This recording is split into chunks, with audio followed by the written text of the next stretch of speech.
Panay follow-up ng mga mahal namin sa buhay. Kumusta kayo dyan sa Bohol? Safe ba kayo? Kumusta ang bagyo? Kasagsagan kasi ng bagyong uwan nun. Walang malakas na ulan pero grabe ang hangin at alon. Mula umaga hanggang gabi. Kaya hindi ko rin sila masisi.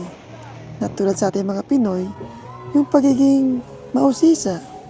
Lalo na kapag safety ng pamilya ang pag-uusapan. Pero sa totoo lang, ganun din ako mag-isip.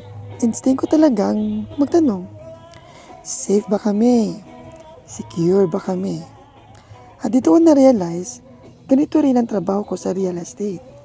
Bilang licensed real estate broker and appraiser, hindi lang basta pagbebenta ang trabaho ko. Tungkulin ko, under the RESA law, ang protektahan, ang publiko, at ang bawat buyer. Ibig sabihin, bago ko i-recommend ang kahit anong property, kailangan dumaan muna sa tamang due diligence.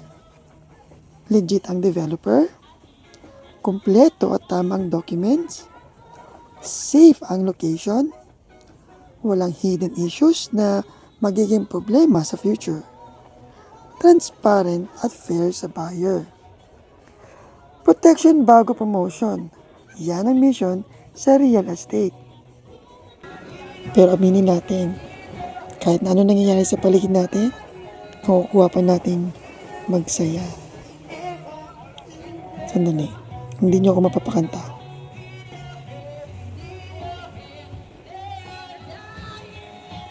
Sabi ko sa inyo, hindi niyo ako mapapakanta.